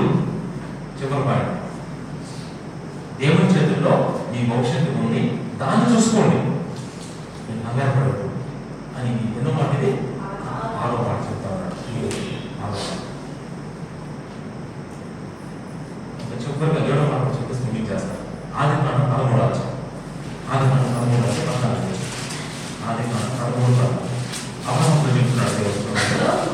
అబ్రహామును పిలిచి పోయిన తరువాత యెహోవా ఇదిగో నీ కనులెత్తి నీవు చూచుచున్న చోటన ఉత్తర తట్టును దక్షిణ తట్టు చూడుము, పడమ తట్టు చూడుము. ఎందుకనగా నీవు చూచుచున్న ఈ దేశమంతటిని నీకు నీ సంతానములకు సదాకాలం ఇచ్చెదను. అది చూసారా దేవుడు, నీకు నేను ఇచ్చే ఆశీర్వాదాలు చూడు అని అన్నాడు. భవిష్యత్తులో నీకు నేను ఇచ్చే ఆశీర్వాదాలు చూడు. ఎప్పుడు ఈ చూడమని చెప్పాడు తెలుసా? లోతు విడిచిపోయాడు. మన జీవితంలో లోతులు పోవాలి. లోతు ఏంటి తెలుసా? లోతు ఎటువంటి మనసు తెలుసు మీకు? లోతు మనుషుల వైపు చూసే మనసు, అబ్రహాము దేవుడి వైపు చూసే మనసు. అందుకే దేవుడు నువ్వు ఏ ప్రాంతానికి వెళ్తావు ఆ ప్రాంతానికి వెళ్ళమన్నప్పుడు లోతు ఏ ప్రాంతానికి వెళ్ళాడు? సుఖాన్ని ప్రేమించే మనసు లోతు. ఎక్కడ సేఫ్టీ ఉంటే అది చూసుకుంటాడు. అందరూ కూడేవాళ్ళ మధ్యలో ఉండాలనుకుంటాడు లోతు. అందరూ కూడేవాళ్ళ మధ్య ఉన్న ఒక వ్యక్తి అందరూ పొడిసేవాళ్ళ దగ్గర మధ్య ఎవరు క్లిక్ అవుతారు చెప్పండి? పొడిసేవాళ్ళ మధ్య ఉండాలి. నిన్ను నిమిషానికి నిన్ను రొక్తారు, అట్లాంటి మధ్య ఉండాలి. అదే నీకు సవాల్. అట్లాంటి మధ్య నీ ఆత్మీయ బయటపడతావు. చుట్టూ అందరూ చక్కగానే ఉన్నారు, అందరూ చక్కగా ఒకళ్ళు ఆయిల్ రాస్తున్నారు, ఒకళ్ళు అబద్ధం పెడుతున్నారు, ఒకళ్ళేమో ఎవరి రాస్తున్నారు, జడు చక్కగా నీ కదలకుండా అన్నీ చేస్తారు. అప్పుడు చక్కగా ఉంటాం కాదు. భవిష్యత్తులో దేవుడు నీకు ఆశీర్వాదాలు పడుతున్నారు, అది చూడు. దేవుని ఆశీర్వాదాలను చూడు. అందుకే దేవుడు చెప్తున్నారు, రోజు విడిచిపోయిన తర్వాత అబ్రహాముతో దేవుడు మాట్లాడతారు. కుడివైపు చూడు, ఎడమవైపు చూడు, ఉత్తర వైపు చూడు, ఇదంతా నీకు ఇచ్చేస్తాను. అబ్బా నీ జీవితంలో లోతు లాంటి మనస్తత్వాలు పోతే అబ్బా దేవుడు నీ మీద ఆశీర్వాదం ఎందుకంటే తెలుసా? అది నేను మాటతో చెప్పలేదు. అది మనం చూడలేకపోతున్నాం. మనం చూసేది ఏంటంటే అసలు ఆ లోతులనే చూస్తున్నాం, అది ఆ గొడవలు చూస్తున్నాం, అకలహాలు. ఆ లోతు కాపలకి అబ్రహాము కాపల కంటే గొడవలు అయిపోయినాయి బాగా గొడవలు అయిపోయినాయి. జాగ్రత్తగా నిజంగా ఎప్పుడు ఏర్పడదు. అబ్రహాము ఆయన చోట్ల దేవుడి వైపు చూస్తూ ఉంటాడు, ఆయన ఆశీర్వాదం వైపు చూస్తున్నాడు. కాబట్టి దేవుడు విషయాలు చెప్పాను. ఇంతకుముందు భక్తులు ఏమన్నాడంటే, భక్తులు చూడయ్యా మా బాధలు మా కష్టాలు అంటే దానికి కౌంటర్గా వేసుకోవడం ఏమన్నాడు చెప్పండి? ఒకసారి నా ప్రేమను చూడండి, నీ మీద నా అనుగ్రహాన్ని చూడండి. అంతేకాదు ఇంకా అంటున్నాడు దేవుడు, నీ మీద నా మహిమను ఒకసారి చూడండి. మీరు నా చేతుల్లో ఉన్నారు, మీ భవిష్యత్తు చూడండి, మీకు నేను ఇచ్చే ఆశీర్వాదం చూడండి, నా పట్ల మీరు ఇచ్చిన నిరీక్షణ చూడండి, నేను మీకు ఇచ్చిన విజయాన్ని చూడండి. ఇవి చూస్తూ ఉంటే నిజంగా ఎలా ఉందో చెప్పడం. ఇప్పుడు నేను చెప్పాను 7 విషయాలు, వాటి వైపు మీరు దృష్టి పెట్టండి. ఇప్పుడు మొదటిగా అడిగారు కదా, వాటి వైపు మీరు దృష్టి పెట్టండి. ఇదేమో నెగిటివ్ యాంగిల్, ఇదేమో పాజిటివ్ యాంగిల్. మీరు పాజిటివ్ అయిపోవాలి ఈరోజు ఆరాధనలో. మీరు ఆరాధన చక్కగా అర్థవంతంగా చక్కగా చేయాలంటే మీ మైండ్ పాజిటివ్గా ఉండాలి. పాజిటివ్గా ఉండాలంటే మనం మైండ్ ఎప్పుడు పెట్టుకోవాలి చెప్పండి, పాజిటివ్ మైండ్ పెట్టుకోవాలి. నెగిటివ్ ఎక్కువ పెట్టుకోవద్దు. నన్ను పలానా ఈ మాట ఉంది, నువ్వు ఎన్నిసార్లు దూషించావు తెలుసా, నువ్వు నన్ను ఎన్నిసార్లు దూషించావు తెలుసా, పోయిన సంవత్సరం 4 మాటలు అన్నావు, ఈ సంవత్సరం తగ్గావు కానీ వచ్చే సంవత్సరం ఎట్లా తెలియదు ముందుగానే. అయితే ఆయన అనుకుంటే ఏమవుతుందంటే మనం డల్ అయిపోతాం. నిజం చెప్తున్నాడు కరెక్ట్గా.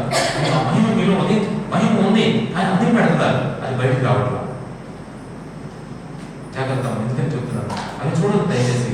అసలు నీ మీద దేవుడు ఆశీర్వాదం చూడు, అసలు నీ భవిష్యత్తు ఏ విధంగా అది చూడు. నీకు దేవుడు ఎన్ని విజయాలు ఇస్తున్నాడు, ఇచ్చాడు చూడు. ఇలా చూసుకుంటూ ముందుకెళ్ళినప్పుడు అబ్బా ప్రభా ఎంత ధన్యుడు ప్రభా, నన్ను ధన్యుడిగా ఈ లోపల చేసావు ప్రభా, ఇంత గొప్ప ధన్యత నాకు ఇచ్చినందుకు నీకేం ఇవ్వగలను, నీ ప్రేమ ఇవ్వదు ప్రభా, నీ అరచేతులను నన్ను చెప్పుకున్నావు అంటే నన్ను ఎంతగా ప్రేమిస్తున్నావు నాకు అర్థమవుతుంది.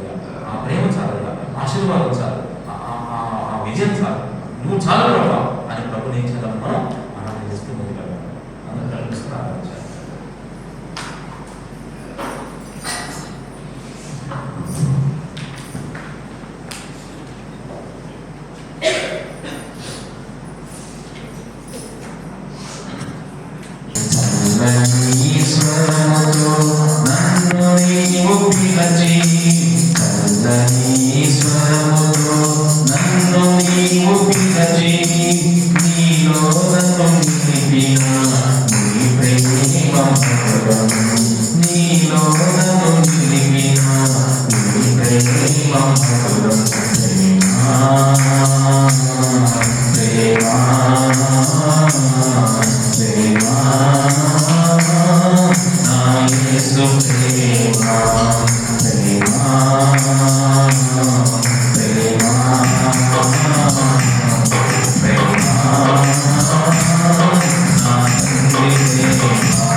అనేక రోజులు ఇవన్నీ మా ప్రాంతంలో మేము మీకు చూడమని చెప్పినప్పుడు తండ్రి ఇదిగో మీ ప్రేమను సరిగా అర్థం చేసుకోలేకపోయారు ప్రభావ. అయ్యా ఇదిగో మీరు మమ్మల్ని ఎంతగా ప్రేమిస్తున్నారు. అయ్యా మీ యొక్క అనుభవం మా మీద ఎంతుందో, అయ్యా ఇదిగో మీ ఎదురుగా మా ఉద్దేశం ఎంతుందో ప్రభావ. మా భవిష్యత్తు, మా విజయాలు ప్రభావ, మా ఆశీర్వాదాలన్నీ మేము తిరిగి చూసినప్పుడు నాయన మేము అంతా మొదలయ్యే ప్రభావ. అయ్యా ఇదిగో ప్రభావ అన్నింటినీ మా పట్ల మీరు తప్పకుండా చేసేవారు. వాటిని చూడకుండా మేము వీటిని చూసినప్పుడు మా జీవితాల్లో ప్రభావ ఎంతో మీరు చూసి వస్తున్నాము ప్రభావ. అయ్యా పరిస్థితుల్లో ప్రభావ మీరు అందుకనే నా వైపు చూడండి చెప్పారు ప్రభావ. అయ్యా ఇదిగో నిజంగా మీ వైపు మేము చూసినప్పుడు అయ్యా మా జీవితాలకు ఎంత తృప్తినిస్తున్నారు, ఆదరణ ఇస్తున్నారు, ఎంతో శక్తిని ఇస్తున్నారు, బలాన్ని ఇస్తున్నారు ప్రభావ. అందుకని ఈ లోకానికి మా కొరకు ఈ లోకానికి వచ్చి అయ్యా ఇదిగో ప్రభావ మా కొరకు మా నిమిత్తమే ప్రభావ అని మీరు చేసిన ఈ కార్యాలన్నింటిని బట్టి మీకు వందనాలు. మీ ప్రేమను మేము అర్థం చేసుకోగలుగుతున్నాం. అయ్యా ఇదిగో మీ యొక్క అయ్యా నిరీక్షణ మాకు అర్థమవుతాము ప్రభావ. ఈ విధంగా ప్రభావ మమ్మల్ని ప్రేమించి చక్కగా ఏర్పాటు చేసుకొని మీ అనుగ్రహ ఐశ్వర్యాన్ని మాకు అనుగ్రహించి అయ్యా చక్కగా మీ ఆశీర్వాదం మా పట్ల ఉంచి మా పట్ల మీకున్న ఉద్దేశాలు తలంపులు ఎన్నో అవసరాలను ఉంచి నడిపిస్తున్న విధానం బట్టి మీకు వందనాలు. అవును తండ్రి, ఎంత బాధ వచ్చినా ఎంత కష్టం వచ్చినా వారు మమ్మల్ని ఏమి చేయలేకుండా వాళ్ళకి మీరు మీ యొక్క చూపులో అయ్యా భద్రత చేసి ఈ కార్యాలను వాటిని దేవుడు అయినా మీకే స్తోత్రాలు. అంతేకాదు ప్రభావ మేము మీ వారం అనే విషయాన్ని జ్ఞాపకం చేసుకున్నానయ్యా. నా ప్రియుడు నావాడు నేను అతనిదానం చెప్పినట్టుగా ప్రభావ మేము మీ వారం అని అయ్యా ఇదిగో మేమే మీ వారం అయినప్పుడు మాకున్నవన్నీ మీకేదని జ్ఞాపకం చేసుకుంటూ ఆరాధిస్తూ కీర్తిస్తూ మైపరుచుకుంటూ కీర్తిస్తూ కొనియాడుతూ కృతజ్ఞతాస్తుతులతో మా అందరి హృదయపూర్వక పరిస్థితి ఆరాధన యేసు ప్రభు నామములో మీకే సమర్పిస్తున్నాము తండ్రి. ఆమేన్.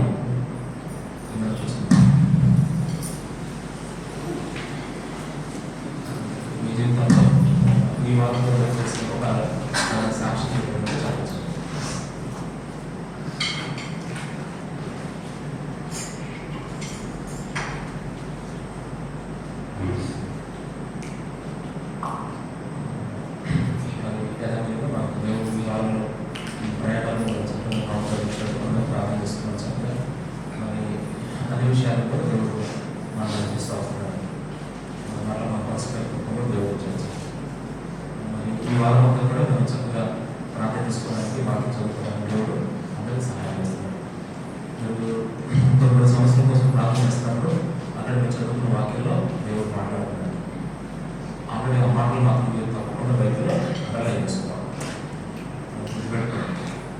బైబిల్లో అండర్లైన్ చేసుకున్న మాటలు తప్పకుండా మీరు ఎత్తిపడి ఏం చేసుకోవాలి, ప్రార్థన చేసుకోవాలి. ఎప్పుడైనా సాక్ష్యాలు చెప్తున్నప్పుడు మీరు వాడుకుంటారు కదా ఆ సాక్ష్యాలు. మీకున్న స్ట్రగుల్, ఆ సమస్య ఒకవేళ డైరెక్ట్గా ఆ సమస్య చెప్పకపోయినప్పటికీ ఇండైరెక్ట్గానే చెప్తూ ఆ వాక్యాన్ని మీరు చెప్పాలన్నమాట. చెప్తే చక్కగా మీరు బైబిల్ చక్కగా చదువుకుంటున్నారు కాబట్టి అందుకని మనం ఇప్పుడు కూడా డబ్బు నడుపు చూసుకుంటూ ఉండాలి. వాక్యంతో సరిపోతుందని చూసుకొని ఒకటి 2 సార్లు చెక్ చేసుకుంటూ ప్రార్థన చేసుకొని సమాధానాన్ని బట్టి నడిపించి బట్టి మనం ఇంటికి వెళ్తున్నప్పుడు అన్ని కార్యాలు దేవుడు చక్కగా చేస్తాం. ఒకవేళ కొంచెం నష్టం వచ్చినా దాన్ని మళ్ళీ దేవుడు తీసేస్తాం. ఏమైనా చెప్తారు సాక్షులు ఈ వారంలో నేను ప్రభుత్వ విధంగా సహవాసం చేస్తున్నప్పుడు దేవుడు నాకు వెళ్ళే గుర్తునిచ్చాడు అనే విషయం ప్రభుత్వం ఎవరైనా చెప్తే చెప్పారు. అదేవిధంగా బైబిల్ ప్రభు యొక్క బలను తీసుకొని ముందుకెళ్తాం. మరి దేవుడి యొక్క బలను ఐటమ్స్ ఉంటాయి, అవన్నీ మీకు తెలుసు. ఏంటంటే ఫ్యాక్టరీస్ మామూలుగా అయితే శరీరానికి సంబంధించిన ఆహారం లోపల మన బాడీకి సంబంధించిన ఆహారం తీసుకొని 3 ఆహారాలు రకరకాల ఫీడ్లు. అదేమో శరీరానికి సంబంధించిన ఆహారం. ఇప్పుడు ప్రాణానికి సంబంధించిన ఆహారం, ప్రాణానికి సంబంధించిన ఒకసారి ప్రాణం సమస్యలు పోయినప్పుడు కొంతమంది ప్రాణం చేయడం, ప్రార్థన చేసుకోవడం, వాక్యం చదవడం ఇట్లా చేస్తాం కదా. అవేంటంటే మన ప్రాణానికి సంబంధించిన ఆహారం, అంటే మన మనసుకు సంబంధించిన మాటలు, ఇంటి నుంచి మాటలు వస్తాము, అప్పుడు కొంచెం తృప్తిగా అనిపిస్తాము. అది ప్రాణానికి సంబంధించిన ఆహారం. అలాగే ఆత్మకు సంబంధించిన ఆహారం కూడా మనం చదువుకునే వాక్యం, అది ఆత్మ ఆహారం. 3 4వ ఆహారం ఏంటో తెలుసా? పరలోక ప్రార్థనకు వెళ్ళడానికి మనం ఆహారం తినాలి. అది తింటేనే మనం పరలోక వెళ్ళాలి. మనం భౌతిక సంబంధించిన ఆహారం తింటేనే పని చేసుకోగలుగుతాం, బాడీలోకి ఎనర్జీ అవుతాం. అలాగే పరలోక ప్రార్థనకు వెళ్ళడానికి మనం ఆహారం తప్పకుండా తినాలి. ఆ ఆహారం ఏంటో తెలుసా? ఈ బలంగా ఆయన శరీరము, ఆయన రక్తం. అది మనకు ఎంత మేలు చేస్తుందంటే అంత మేలు చేస్తుందండి. ఎలా మేలు చేస్తుందంటే, ఉదాహరణకు నేను ఈ వారంలో సోమవారం నాడు చిన్న తప్పు చేశాను అనుకోండి. సపోజ్ సోమవారం నాడు తప్పు చేశాను, అది తెలిసే తప్పు చేశాను. తప్పు చేసినప్పుడు నాకేమనిపించలా. కానీ చేసిన తర్వాత ఆధ్యాత్మికంగా ప్రభుత్వం ప్రయాణం చేసే వ్యక్తికి తప్పు చేసినప్పుడు అనిపించకపోయినా తప్పు చేసిన తర్వాత అయినా ఒక గంట కలిసి నా నిధులు గుర్తొచ్చాను. ఆ నిధి తప్పకుండా వస్తుంది. మొత్తానికి తప్పు చేశాను. చేసిన తర్వాత ఆ నిధి తెలియదు. అప్పుడు నేనేం చేయాలి? నేను మరలో వెళ్ళనేమో అనుకోకూడదు. అప్పుడు ఏం చేయాలంటే ప్రార్థన చేయాలి.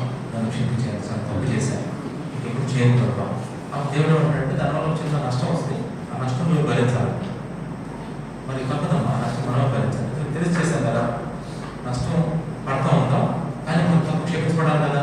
ప్రార్థన చేసుకున్నాం, సోమవారం చేశాను, మంగళవారం చేశాను, బుధవారం చేశాను, గురువారం, శుక్రవారం, శనివారం దాకా ఆ నెప్పిగా అనిపిస్తుంది. పైపైన ఏదో తగ్గినట్టు క్షమాపణ చెప్పాను దేవుని దగ్గర, నేను తగ్గినట్టు అనిపిస్తుంది. కొంచెం లోపల నెప్పిగా అనిపిస్తుంది. కరెక్ట్గా ఆదివారం వచ్చినాను. అప్పుడు ఆదివారం ఏం చేసినట్టు మందిరానికి వచ్చాను.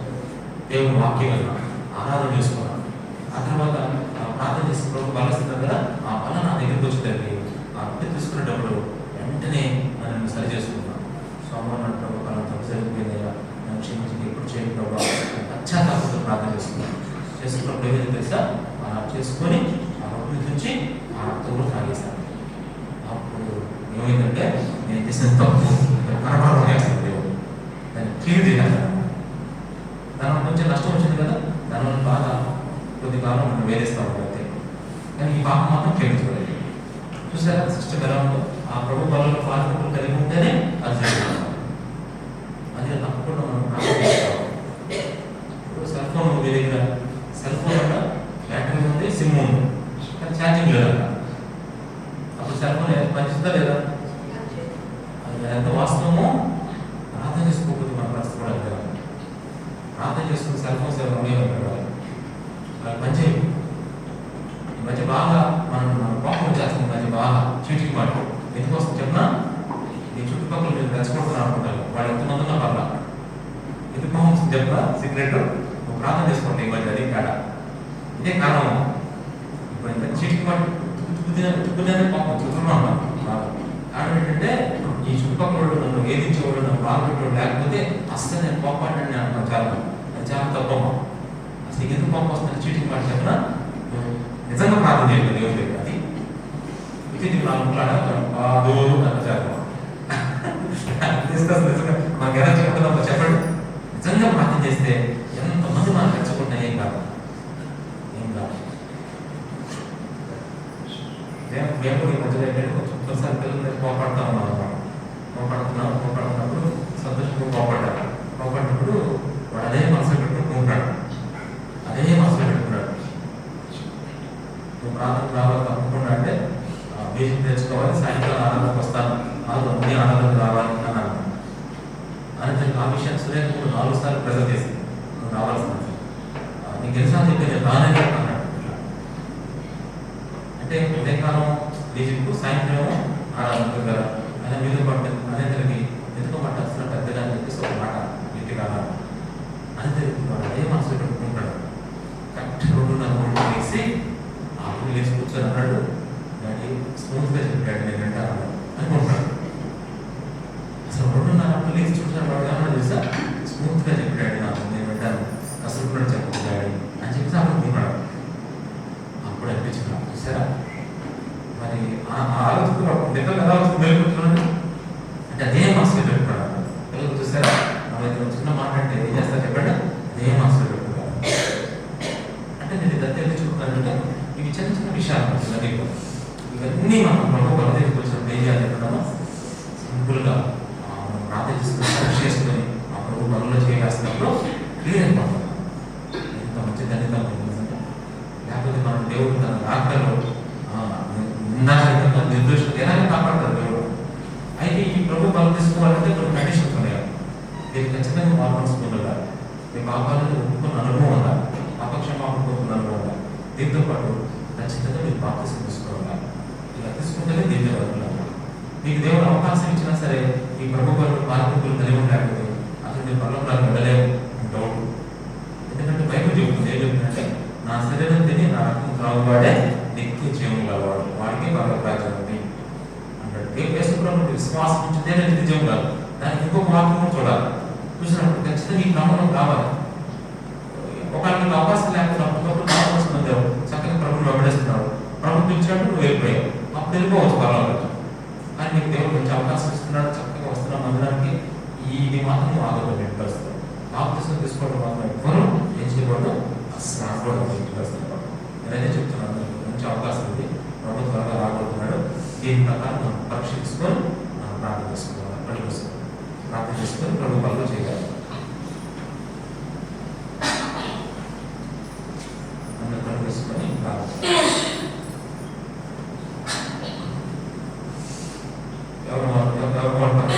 ప్రభు దగ్గర ఒకవేళ అసమాధానం ఏమవుతారని ఉంటున్నావా, మాట అనుకోవడం కానీ వేరే వేరేగా చాలా పెట్టుకోండి. అందరూ సమాధానంగా ఉండాలి, అందరూ ప్రేమగా ఉండాలి, సంతోషంగా ఉండాలి. ఎక్కడైనా మన విషయంలో కొంచెం నేరవడం చేస్తున్నట్టు మీకు నేను ఇంకా ఎక్కువగా నేరవడం చేస్తున్నట్లయితే మంచి అవకాశం ఉపయోగిస్తున్నారు. ఇప్పుడే దేవుని విడిచిపెట్టి మనం చక్కగా ప్రభు పనులు పాల్గొనలేదు. దేవుని జ్ఞాపకం చేసుకున్నాం. నేను మీకు అప్పగించిన దాన్ని ప్రభావం పొందుతుని ప్రభు వేసుకుంటాను కూడా రాత్రి ఒక రొట్టెని ఎత్తుకొని కృతజ్ఞతాస్తుతులు చెల్లించి దాన్ని వెలిచి ఇది మీ కొరకు ఆశ్చర్యం నన్ను జ్ఞాపకం చేసుకోవట్లేదు, దీనిని చేయడం చేయడం ప్రభుత్వం జ్ఞాపకం చేసుకోవడం కోసం ఎదురు చేసుకున్నాం. స్తోత్రం ఆయన పరిశుద్ధ దైవ తండ్రి, మరి నాయన మా బుద్ధిహీనతలు, మా బలహీనతలు, మా భక్తిహీనతలు మీకు బాగా తెలిసేలా ఈరోజు ఇంత ధైర్యంగా మేము నిలబడగలుగుతున్నామంటే, ఇంత ధైర్యంగా ప్రార్థన పడుకునే వాళ్ళు ఇంకా ఇవ్వగలుగుతున్నామంటే అది ఎంత గొప్పయ్యా. అది నిజంగా మీరు ఇచ్చిన ధైర్యం ప్రభావ. మాలో ఉన్న భయాలన్నీ తొలగించాలి. మేము ఎక్కడైనా సరే పడిపోతే కామాలను పడిపోయినా సరే వాటికి ఉన్న లిబరీస్ ప్రభావం వాటిలో మాకు పరిష్కారం ఇచ్చారు. అలా చెప్పేసి ప్రతిసారి తప్పు చేసి అయ్యా పడుకోమని మీరు ఎక్కడ చెప్పలేదు. అవును తండ్రి, అయినా ప్రతి పాపం మీద మాకు విజయం ఇస్తూ నడిపిస్తారని చెప్పారు. ఇప్పటికే చాలా విషయాలు మీరు విజయించావు కదా. ఇంకా బలహీనులు మంటి నుంచి తీయబడి వారు కదా, మేము మంటి వాళ్ళని మీరు జ్ఞాపకం చేసుకోండి. మా కొరకు రోగానికి వచ్చి ఆయాలు శ్రమలు బాధపడ్డారు. ఆ బాధలలో మాకు ఇచ్చిన ఆదరణను బట్టి మీకు స్తోత్రాలు. ప్రేమను మేము చూస్తూ ఉన్నాం. కృతజ్ఞతాస్తుతులు చెల్లించుకుంటూ ఇక్కడ ఎవరైతే సిద్ధంగా ఉన్నారో వాళ్ళందరూ కూడా ప్రార్థనా పూర్వకంగా ఈ రోజులో చేయవేసే గురించి వస్తుందో ప్రార్థన చేస్తూ యేసు నామములో ప్రార్థించి వేడుకుంటున్నాను తండ్రి, ఆమేన్. మరి చక్కగా సిద్ధపడిన వాళ్ళు మీ గురి హస్తాన్ని టైప్ చేసినట్లయితే మీ దగ్గరికి కొట్టు పంపించబడింది.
మీ సన్నిధిలోకి వస్తున్నాం ప్రభావ, మీ రక్తాన్ని ఖర్చుగా వేసుకుంటున్నాం ప్రభావ, ముఖ్యంగా పోషణ పరిచయం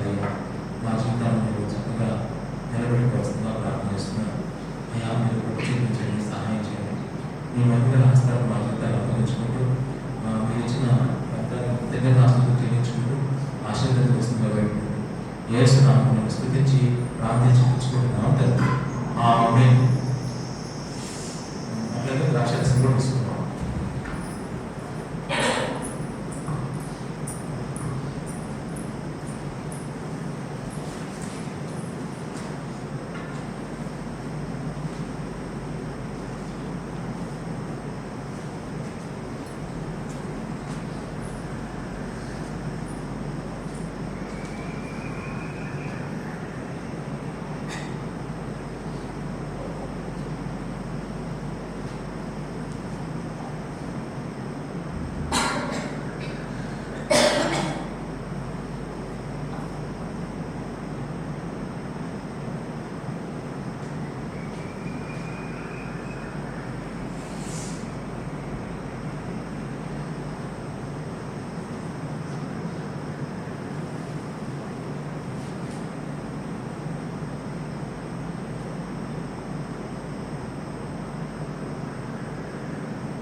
స్తోత్రం నాయన, పరిశుద్ధుడా, ప్రేమగల తండ్రి. ప్రభువా, నాకు ఇచ్చిన ఈ సమయంలో ప్రభువా, కూడి వచ్చినటువంటి పక్షాన మీ సన్నిధిలో విజ్ఞాపనం చేస్తున్నాను ప్రభువా. ప్రభువా, మరి ప్రతిని బట్టి యోగ్యతను జ్ఞాపకం చేసుకోయా. అలాగే దోషం బట్టి ప్రియాలైన చదువుతి అలాగే జాన్సన్ గారు నేను ఆ కుటుంబంలో ఉన్న లక్ష్మీపై గారు జ్ఞాపకం చేసుకోయా. ఇంకా మరి సిస్టర్ రాముడు కార్తికేయ మరి ఇలాగే నిత్యాన్ని జ్ఞాపకం చేసుకో ప్రభావ. కుటుంబస్తున్న అందరినీ మీ చదువు అప్పగిస్తున్నాను. అందరికీ ఆయన తండ్రి రక్షణ కావాలి ప్రభావ. ఇంకా ఆయన రక్షించబడవలసిన వారు రక్షణలో ప్రాంతానికి సహాయం చేయాలి. ముఖ్యంగా అందరి ఆరోగ్యాల కోసం ప్రార్థన చేస్తున్నాను. చిన్నపిల్లలు మొత్తం పెద్దవాళ్ళకి వాళ్ళకున్న ప్రతి డిసీజ్ని జ్ఞాపకం చేసుకోవాలి ప్రభావ. మీరు లోక 5:17 ప్రకారం స్వస్థపరచుటకు ప్రభువుకి శక్తి ఉండదు. అంతేకాదు ప్రభావం ఆయనలో నుండి బయలువెడుచుండదు కనుక మీలో ప్రభావం ఉంది ప్రభావ. ఆ ప్రభావం మీ చేతుల్లో నాయన, మీ చూపులో, మీ తలంపులో, ముఖ్యంగా మీ నోట్లో ప్రభావ. ఆ ప్రభావం చేత బిడ్డలు తాకండి, స్పర్శించండి తండ్రి మా ప్రభావ. అయ్యా, ఏ నెప్పితో బాధపడుతున్న బిడ్డలు ఆ నెప్పి నుంచి విడిపించండి అయ్యా. ఇదిగో ప్రభావ, ప్రతి విషయంలో కూడా మీరు సమాధానపరచండి. వ్యాపారాన్ని కూడా జ్ఞాపకం చేసుకొని మీ హస్తానికి అప్పగించుకున్నాను తండ్రి. కొన్నటి కూడా చక్కగా జరగడానికి మరి ఎట్లాంటి దేవ తప్పులు ఆటంకాలు లేకుండా మరి అక్కడ వాళ్ళందరూ కూడా చక్కగా మీ మాట వినడానికి సహాయం చేయాలి. అందరినీ మీరు ఆకర్షించుకొని మీరు ఇచ్చిన మాటలే వాగ్దానాల ప్రకారం అప్పుడు జరిగించండి అయ్యా. నేను మీకు తోడైనా కూడా నేను ఆశ్రయిస్తానని చెప్పాను ప్రభావ. ఆ మాటల వల్ల జ్ఞాపకం చేసుకుంటూ ప్రార్థిస్తున్నాను ప్రభావ. అలాగే నేను తండ్రి సమయంలో ప్రార్థన చేస్తున్నాను అయ్యా. శ్రవణ చదువు కూడా ప్రార్థన చేస్తున్నాను. తన నెక్స్ట్ ఎక్కడ జాయిన్ అవ్వాలి కూడా మీరు మంచి త్వరలో నడిపించండి అయ్యా. మంచి మార్గాన్ని సరళం చేసి నడిపించండి. సమాధానం ఉండడానికి సహాయం చేయండి అయ్యా. నువ్వు ఏది చేస్తావో అది చేయడానికి సహాయం చేయ ప్రభావ. అది వెంటనే యాక్సెప్ట్ చేసే మంచి ప్రభావం అందరినీ మీరు అప్పగించిన ప్రభావ. అలాగే నేను ప్రాముఖ్యంగా అయ్యా ప్రార్థన చేస్తున్నాను. సన్నిధిలో ఇంకా నూతన ఆత్మ చుట్టుపక్కల అందరూ ఆకర్షించండి అయ్యా. తండ్రి మీకే స్తోత్రాలు. అలాగే ప్రభావ ఆలోచనను బట్టి అయ్యా ప్రశాంతిని బట్టి అలాగే నేను కీర్తన, స్తుతి, నిర్దేశ్ అలాగే శ్రీలు గారు జ్ఞాపకం చేసుకుని ఈ బిడ్డలందరూ ప్రత్యేకంగా ప్రార్థిస్తున్నారు ప్రభావ. భద్రత ప్రతి ధన జరుగుతున్న ప్రతి ప్రార్థన ప్రభావ మీరు చక్కగా సహాయం చేయండి. మీ ఆత్మకారాన్ని మీ పక్షాన్ని తగ్గించుకోదయ్యా. ఆ కుటుంబాల్లో సమాధానం స్థిరపరచండి, ఆరోగ్యం లేని ప్రభావ, ఆత్మలో అభివృద్ధి తెచ్చిన ప్రభావ. అలాగే నేను చదువుల కోసం ప్రార్థన చేస్తున్నాను. మరి రచిత, జైని ప్రభావ, యోషిత, జెసికకు ప్రార్థన చేస్తున్నాను అయ్యా. ఇదిగో ప్రభావ మీరు ప్రభు చూపించండి అయ్యా. మీరు ఆశీర్వదించండి అయ్యా. తండ్రి వాళ్ళకున్న ఆర్థిక విషయాలన్నింటిలో మీరు ఎంతో ప్రభు చూపించి వాళ్ళకున్న బడ్డస్ చూపించండి అయ్యా.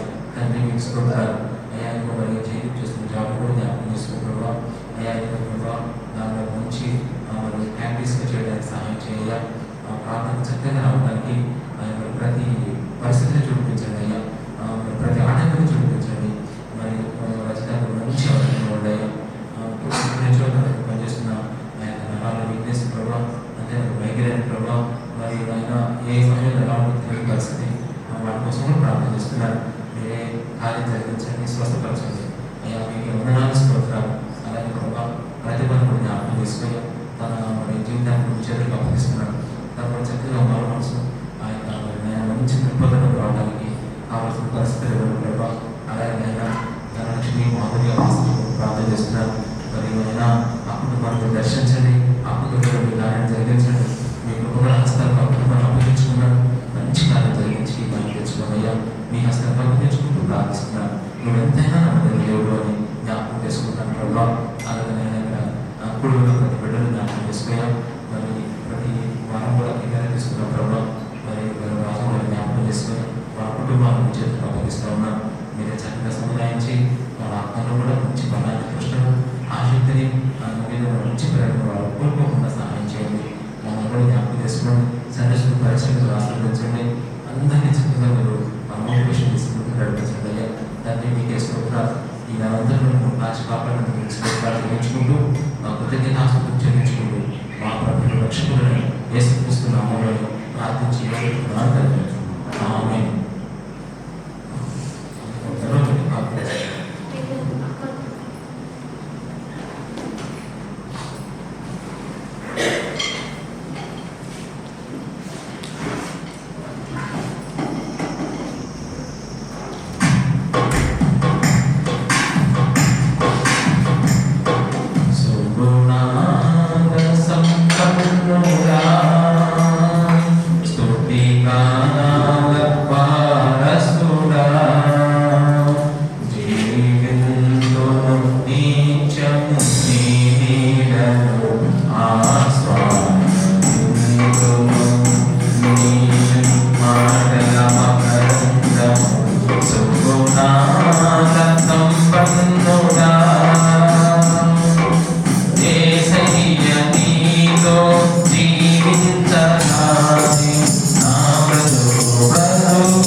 కాబట్టి ఈ ప్రార్థన రేపు మనం షూట్ చేస్తాం. యథార్థంగా రేపు 11 గంటలకు మనకి 24 తారీఖు జరిగే కూడిక జరుగుతాం. 11 గంటల నుంచి 1 గంటకి మనం క్లోజ్ చేస్తాం. కొంచెం గంటల ప్రభావం ఉంటుంది లాగా ఉంది కాబట్టి 1 గంటగా తెచ్చుకొని కొంచెం వాళ్ళకి క్లోజ్ చేసి వెళ్ళిపోతాను. ఇది సోమవారం. నెక్స్ట్ మనకు యథావిధిగా శుక్రవారం ప్రార్థన ఉంటుంది మామూలుగా, అలాగే కూడుకుంటూ ఉంటారు మీ శనివారికి. మరి శనివారాలు వచ్చి మధ్యాహ్నం 12 గంటలకి మనం ధనలక్ష్మి ప్రార్థన శనివారం. ఈ 3 వారాలు